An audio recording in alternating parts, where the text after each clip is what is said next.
और फिर उसको कुछ आवाज़ आती पीछे से, और पीछे देखते हैं और ईसातो का गला एक मागा ने पकड़ लिया है। और आलमा भाग के वो मागा को किक करता है और दिखाते हैं यार टोटल 3 मांग है। और वो ईसातो का नाम लेते हैं और ईसातो बोलते हैं हाँ हेलो, कवरिंग गोकू होगा है चैप्टर 2 पार्ट 2। तो ये चैप्टर शुरू होती है, आलमा अपने बेड पर सो रहा होता है और मिस्ता उसका नाक पकड़ के बोलती है उठ जा, हम लोग बाहर जा रहे हैं। और हम पूछते हैं कहाँ जा रहे हैं हम लोग, कोई काम आया क्या? और मिस्ता बोलती है हम लोग घर जा रहे हैं। और फिर दोनों लोग के घर पहुंच जाते हैं और एक कुत्ता भौंकते भौंकते लोग के पास आते हैं और बोलते हैं वेलकम बैक, बहुत दिन हो गए तुम लोग दोनों को यहाँ आए हुए। और बोलता है आलमा कितना बड़ा हो गया तू। और मिसेस साथ उनका हालचाल पूछते हैं और ये डॉगी जैसे दिखने वाले टीचर का नाम योकी है। और एक लड़की बोलती है बहुत टाइम हो गया है, पिछले महीने तो आए थे लोग। और लड़की का नाम डारा है। और फिर हमें दिखाते हैं आलमा की छत पे जिससे वो प्लेट निकालता है वहाँ पर कुछ लगाई है उन लोग। और बोलते हैं ये फीलिंग बहुत ख़राब है, ऐसा लगता है मेरी स्किन क्रॉल अप हो रही है, इससे अच्छा तो मैं 2 हिस्से में कट जाऊँ, जिनसे मरकर थोड़ी देर में ख़त्म हो जाएगा। और वो बोलता है ये डेफिनेटली मेरे टॉप से रिमोट हेडेड चीज़ में है। डारा पूछती है पहले कौन सा है? वो बोलते हैं मेरे को नहीं पता। डारा बोलते हैं सेंस बनाता है कुछ। और डॉग जैसे टीचर बोलते हैं हम लोग तेरे खून से ही ताओ का वेपन बनाते हैं, इसलिए हम लोग तेरे ब्लड के साथ रेगुलर चेकअप करना पड़ता है। और जो कि मिसेस ताओ को वही वेपन दिखाता है। वो बोलते सॉरी ये उतने नहीं है जितने तो मांगे थे, मैं बाद में और बना दूंगा, तो बाद में लेने आ जाना, मेरे को पता नहीं कैसा है। और जो कि दिखाते हैं मैंने एक गॉन्गरेट भी बनाया है। और आराम का ब्लड निकाला हो जाता है। दारा बोलती है ज़्यादा मस्ती मत करना, थोड़ा आराम से रहना। दारा बोलते हैं तुम लोग की ज़िंदगी में खून ही निकालते रहोगे।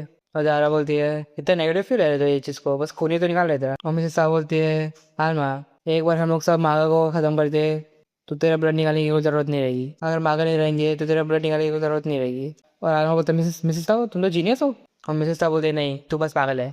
और आलमा बोलते हैं मैं और हार्ड वर्क करूंगा। तो तात्सुओमी का है दिखा नहीं है यहाँ पर बहुत दिन से। और ये बोलते हैं हाँ उसके बारे में कुछ इंटेल तो मिली है मेरे को। और बताता है सदर्न फूड डिस्ट्रिक्ट इस सेमेंट्री में बहुत सारे लोग गायब हो रहे हैं कुछ दिन से। सिर्फ ये लोग ही गायब हो रहे हैं, वो लोग का कपड़ा, वो लोग के पैसा, वो लोग की सारी चीज़ वो सब गायब नहीं हो रहे हैं। बड़े बूढ़े लड़के लड़की सब गायब हो रहे हैं। लगता है ये तो हमारे जैसे लोग का काम है। वो जगह इतनी सुनसान है कि अगर कोई वहाँ चिल्लाएगा तो किसी को पता भी नहीं चलेगा और लड़ाई यही ख़त्म होता है। निरस्ता बोलती है तेरे को इतनी सारी इन्फॉर्मेशन सिर्फ एक मनी ग्रैबर से मिली, बहुत सारे पैसे लगेंगे तेरे को। वो बोलते हैं हाँ बहुत सारे पैसे लग गए मेरे पास पैसा है लेकिन फिर भी इतने सारे पैसे कौन लेता है। मिसेस साहब बोलती है क्या ये हम लोग की नेक्स्ट जॉब है। और आज मैं अपने बैग से खाना निकालने लगता है, बोले 3 मिनट दो मेरे को मेरा खून जो निकाले वो वापस से रिगिन कर ले रहे। और दारा बोलते हैं वही तो मैं सोचूं क्या भरे थे इतने बड़े बैग में। और योगी बोलते ठीक है तुम लोग दोनों केयरफुल रहना। और बोलते हैं अगर तुम किसी को केयरफुल रहने बोलते हो तो एक्सीडेंट के रेट लो हो जाते हैं। और फिर लोग चले जाते हैं वहाँ से। और फिर लोग वही जगह पे आते हैं जहाँ पर वो सब हो रहा है। और आलमा बोलते हैं भाई इतनी गंदी आवाज़ है यहाँ पर, मेरी नाक जल रही है। और आलमा को एक बंदा दिखता है और बोलता है ए तू तू ग्रेव यार्ड में जा रहा है ना, जिस हिसाब से तो सामान पकड़ा है, हम लोगों को ग्रेव यार्ड में काम है, हम लोग रास्ता बता। और बोलता है हाँ ठीक है। और आलमा सबसे बता रहा होता है चलो वहाँ क्यों आए। और वो बोलता है क्या तुम्हें सही में लगता है कि वही ग्रेव यार्ड है जिसके रूमर चल रहे बाहर। और आलमा बोलता है हाँ ये वही है, सब चीज़ ठीक है, हम लोग डर नहीं लगते सब चीज़ से। असली क्वेश्चन है क्या तू ठीक है वहाँ जाने के लिए? बोलता है हाँ, मैं ये नहीं बोलूँगा कि मुझे डर नहीं लग रहा, लेकिन मेरा कोई क्लोज है वहाँ पर। और फिर लोग ग्रेव यार्ड में आ जाते हैं। कारण बोलते हैं हाँ ये हॉन्टेड तो लग रहा है। और फिर लड़का वहाँ से जाने लगता है। फिर आलमा बोलते हैं हम लोग फ्री, हम तेरे साथ चल सकते हैं। वो बोलते हैं हाँ ठीक है। और वही लड़की तो रिलेटिव की ग्रेव यार्ड पे आते हैं। तो आलमा पूछता है कौन है वहाँ पर। वो बोलते हैं मेरे ग्रैंड पा है। आलमा पूछता है क्या वो सिख थे? वो बोलते हैं नहीं कोई उनको मारा था। तो आलमा बोलता है oh sorry, in that case हम लोग तेरी मदद करेंगे, कौन इसको मारा। हम लोग ट्रबल शूटर थे, हम लोग का हायर कर और हम लोग पता लगाएंगे कौन ये सब किया है। और वैसे बोलता है थैंक्स, तो बहुत काइंड है आलमा, लेकिन it is not an issue anymore. Alma पूछता है क्यों। और वो बोलते हैं मेरे बाप थे जिससे मेरे ग्रैंडपा को मारा, और मेरे बाप लास्ट ईयर जेल में इलनेस की वजह से मर गए। मेरे दादा की इंश्योरेंस की मरने की वजह से मेरा बाप उनको मार दिया। मैं बता भी नहीं सकता कि मैंने कितनी बार विश किया कि मेरे बाप कहीं चले जाए। और वो बोलता है अरे सॉरी ये सब चीज़ तुम लोग को बताने के लिए, मेरे को बिल्कुल मिला नहीं, मेरी फीलिंग शेयर करने के लिए, उसने मैं तो ज़्यादा बोल दिया। और मिसेस साहब बोलती है हम लोग एजेंसी के कान हमेशा खुले रहते हैं, तेरी फीस रहेगी एक सिगरेट। और बोलते हैं हाँ अच्छा ठीक है लो। और बताता है मेरे बाप हार्डली का भी काम करता था और वो बस मेरे ग्रैंडपा की मनी पे जीता था और मेरे को काम करने में लगाते था, जबकि मैं माइनर हूँ। और अगर मैं उनको कभी उल्टा जवाब देने की कोशिश करता था तो मेरे को बहुत मारते थे जब तक वो सेटिस्फाई नहीं हो जाते। सारे दिन बहुत ब्रूटल थे। मेरे दिमाग एकदम कन्फ्यूजन के साथ मेरा दिमाग एकदम ख़राब हो गया था। लेकिन लेकिन मैं कभी गिव अप करने का नहीं सोचा क्योंकि मेरे ग्रैंडपा हमेशा मेरे साथ थे। लेकिन वो काफ़ी वजह से बीमार हो गए। और उसे ग्रैंडपा दिखाते हैं बेड पे रेस्ट करते हुए। बोलता है आई एम सॉरी ईसा तो, ये लड़की का नाम ईसा तो है। और ईसा तो बोलता है मेरे बारे में चिंता मत करो, जब तुम तुम्हारे पैर पे वापस से खड़े हो जाओगे तो हम लोग अच्छे से खाना खाने जाएंगे। तुम सिगरेट भी पी सकते हो जब तुम ठीक हो जाओगे। तो मैंने पकड़ के रखा हूँ जब तक तुम। और उसके सेंटेंस खत्म होने से उसका बाप उससे हाथ से वो सिगरेट छीन लेता है। और उसका बाप बोलते तेरे को पैसे मिलेंगे काम करके मेरे को दे।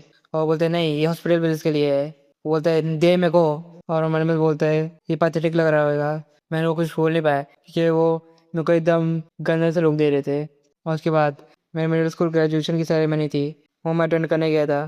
तो मैं मेरे ग्रैंडपा के लिए उनकी फेवरेट सुशी लेके आ रहा था और मैं उनका बस पिक्चर कर रहा था कि वो कितने खुश रहेंगे। लेकिन हमें दिखाते हैं उसका बाप उसके दादा को मार दिया है और ये तो ये सब पीछे से खड़े हुए देख रहा है और बोलता है क्या ये क्यों किया, क्या क्या किया तुम इनके साथ। उसके बाद बोलते हैं वो सिख थे बस, मरने तो ऐसे ही बोले थे तो मैं उनको मार दिया। एक यूजलेस बुढ़ा इंसान मरा है और क्या हुआ है। मेरे पास इनके पैसे आएंगे तो मैं मेरे लिए एक मस्त से दारू खरीदूंगा। और इस आदमी एकदम रोते और गुस्से की शक्ल में उसके बाप को देखता है और उसका बाप उसको बोलता है क्या हुआ। और एकदम डर जाता है और बोलता है कल तो सैलरी मिलेगी ना, मेरे ड्रेस पे आके रख देना।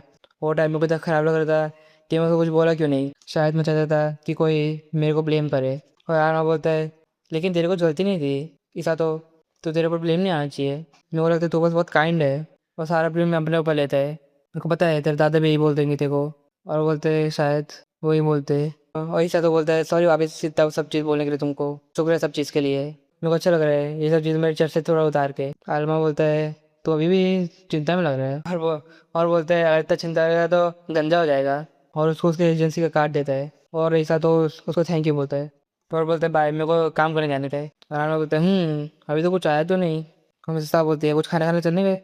और ऐसा तो वही बाल्टी से पानी थोड़ा खाली कर रहा होता है और उसके मन में चल रहा होता है जो आलमा ने बोला लेकिन ये तेरी फॉल्ट नहीं है ऐसा तो बस बहुत काइंड है, सब चीज़ अपने ऊपर ब्लेम मत लिया कर, तू सारा ब्लेम अपने ऊपर लेता है। मेरे को पता है तेरे ग्रैंडपा भी ये बोलते तेरे को। और ईसा तो बोलता है मैं काइंड नहीं हूँ, मैं बस वीक हूँ, अगर मैं नहीं होता तो ग्रैंडपा शायद अभी भी। और उसको कुछ आवाज़ आती पीछे से और पीछे देखता है उसका गला को पड़ता है और आलमा और मिसिता को सेंस होता है।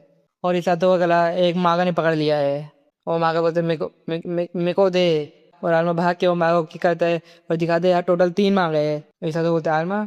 और आलमा ईसा तो को लेकर भाग जाता है और बोलता है मैं सब चीज़ को बाद में एक्सप्लेन कर दूंगा। वो मिसेस साहब बोलती है बहुत टाइम ले लोगे आने में, हम वेट करते थे थक गए थे। और आलमा बोलता है मिसेस साहब मेरे को सडनली मोटिवेशन आ रहा है कि मैं सारी चीज़ खुद से हैंडल कर लूँगा। और मिसेस साहब बोलते हैं ठीक है। और आलमा वही उसके चर्च से निकालता है, उसकी ब्लेड बन जाती है। और ईसा तो ये देख के एकदम शौक हो जाता है, बोलता है ये आलमा से क्या आ रही है खून। और सामने जो मांगा रहते हैं वो बोलते हैं ह्यूमन बीट मांगा। और उतने में आलमा दो लोग का सर काट देता है और ईसा तो बोलते क्या हो रहा है यहाँ पर। और ये मत बोलो कि वो रूबर्स का मतलब ये सब था। मिसेस साहब बोलते हैं अरे यार यही होता है जब तुम जनरल इंसान लोग को बुलाते हो इसमें। वो वापस बोलने लगती है ये मॉन्स्टर एक मागा है या फिर डिजास्टर बीस्ट। वो बोलते हैं एक मागा एक और ये या फिर डीमन जैसा है। बोलते हैं हाँ जो भी वो समझने का समझ ले। और बोलता है मैं ये सब चीज़ पे बिलीव तो करता था लेकिन बहुत पहले। और मेरे साथ बोलते हैं फिक्शन रियलिटी है और वो तेरे सामने हो रहा है, मतलब तेरे को चूज नहीं करने का ये सब बिलीव करने का तो मत कर। मागा बनते हैं एक रिजरेक्टिंग कॉर्प्स से। ये ज़्यादा बार नहीं होता जब तुम एक बोलते हो मागा से मिलते हो। और या तो बोलते क्या तुम बोल रहे हो वो सब चीज़ इंसान हुआ करते थे। और बोलते क्या आलमा सब मोटर सबको अकेले मार देगा। और मिसेस साहब बोलती है पहले से एक्ट तो नहीं कर रहा है, मैं उसका अच्छे से लुक तो नहीं मिला था लेकिन मैंने उसका ब्लड देखा था और एकदम अचानक से उसके बाहर आ रहा था। बोलते क्या वैसा तो बोलते क्या ये हो सकता है कि आलमा भी ह्यूमन नहीं है। मिसेस साहब बोलती नहीं वो ह्यूमन है, हाँ वो एक नॉर्मल ह्यूमन जैसे दिखता तो नहीं है लेकिन वो एक ह्यूमन है। और वो मागा के दिमाग में चल रहा होता है कौन है ये लड़का, इसका खून इसकी पावर सब चीज़ हम लोग के जैसा है, ये एक मागा है लेकिन मागा होने के बावजूद ये इंसान को बचा रहे हैं और हम लोग क्यों मार रही है। और आना बोलता है एक ही बाकी है। और मारे दिमाग में आने लगता है कि ऐसा कुछ नहीं है कि मैं इसे रोक सकता हूँ, मेरा दिमाग खराब हो जाएगा मैं वापस मारा तो। एक बच्चा है अगर मैं इसके हार्ट स्ट्रिंग को खींचा तो शायद कुछ हो सकता है। और वो खींचा बोलता है रुक जाओ प्लीज़। तो आना उसको मारने से पहले रुक जाता है और माँ का बोलता है मैं आगे मसलों को नहीं मारूंगा प्लीज़ जाने दे मेरे को। आना बोलता है तू नॉर्मली स्पीक कर सकता है, ठीक है मैं तेरी बात सुन रहा हूँ, अपनी जान के लिए भीख मांगो। माँ का मतलब सोचता है साढ़े वो बच्चे। उसको बोलता है मैं एक विक्टिम हूँ, वो इंसान ने मेरे बॉडी के साथ ऐसा किया है और मेरे को वापस जिंदा किया है। उन लोगों ने मेरे को एक मोटर बना दिया तो सर्वाइव करते हैं सिर्फ ह्यूमन को खाने पे। और आनमा को बोलता है तो इंसान को खाए बिना मर जाएगा ना। अरे वो बोलेगा कि भूख से मर जा तो क्या तू मरेगा। और सीधा वो माँ का गला काट देता है और इसीलिए हम लोग तुम लोग को मारते हैं। और माँ बोलते हैं नहीं कुछ करना पड़ेगा मेरे को। और वो ईसातो का नाम लेता है और ईसातो बोलते हैं हाँ। माँ बोलता है हेल्प हेल्प मी प्लीज़। और मिस्ता उसके ऊपर गन पॉइंट करते हैं और ईसातो तुम शौक में हो जाता है, बोलते हैं क्या तुम क्यों। हमेशा बोलते हैं कि वो सब लोग की मेमोरी है और ये लोग बॉडी से बस जुड़ी हुई है, ये चीज़ तेरा बाप नहीं है। उसके बाद बोलते हैं तो और मेरी फैमिली है ना, है ना, जो मैं कर सकता था वो मैं कर रहा हूँ। वो चीज़ की वजह से स्कूल नहीं जा पा रहा था, मैंने तेरे को और टाइम दिया और पैसे दिए है ना, मैं जो कर सकता मैं वो किया, ईसा तो। और फिर तो दादा का चेहरा दिमाग में आता है और ईसा तो बोलता है मैं तुमसे डरता था, एक और की या फिर डीमन से भी ज़्यादा। द वर्ड फैमिली मेरे को हमेशा टैग करता था और मेरे को हमेशा सफ़र कराता था। मेरे को स्कूल में और टाइम रहने का था, लेकिन मैं चाहता था मेरे ग्रैंडपा भी इधर है। तुम मेरी फैमिली नहीं हो तो प्लीज़ मैं तुमसे भीख मांगता हूँ, नर्क में चले जाओ। हाँ बोलता है सुन लिया ना तूने, बैड लक वो तो। लेकिन ईसा को वो गाली देने जाता है और आलमा उसको बीच में से काट देता है और वो बोलता है डेंग ईसा को तो बहुत ज़्यादा गुस्सा भी हो सकता है और बोलता है एक ज़िंदगी जो रिग्रेट से कंज्यूम है उस ज़िंदगी में तू जी नहीं सकता है। अगर तू तेरे दादा के बारे में गिल्टी होना बंद नहीं करेगा तो उसके लिए अपनी ज़िंदगी जी, और जब तेरा टाइम आएगा तो उनको एकदम अच्छे से अपॉलॉजी देना इन द आफ्टर लाइफ। और बोलते हाँ तो सही है, मैं ऐसा करूँगा, थैंक यू। और ये लोग वापस सोच लेके घर आ जाते हैं। यूकी और दारा लोग घर आए बोलते हैं वी आर ग्लैड तुम लोग सेफ हो। तो यूकी बोलते हैं तुम लोग दोनों यहाँ रहने आए हो एक रात के लिए। और मिसेस साहब बोलते हैं नहीं हम लोग बस खाना खाना है, और उसको बिल देती है क्लीन अप स्क्वाड का। और देख के शॉक हो जाता है, बोलते हैं अबे 6-0। और बोलते सॉरी यूकी मेरे को नहीं पता था ग्रेवी इतना एक्सपेंसिव है, जबकि वहाँ सिर्फ रॉक से होते हैं। और वो तो बोलता है ठीक है as long as you two are alive, मेरे पास पैसे है आफ्टर ऑल। और चैप्टर 2 यहीं पर खत्म होता है और ये तो अभी शुरुआत है, आगे देखते हैं क्या होगा। और अगर तुम लोग आगे देखते रहे सब्सक्राइब करो और बताओ अगर तुम लोग कोई और मांगा भी देखने रहे तो। बाय।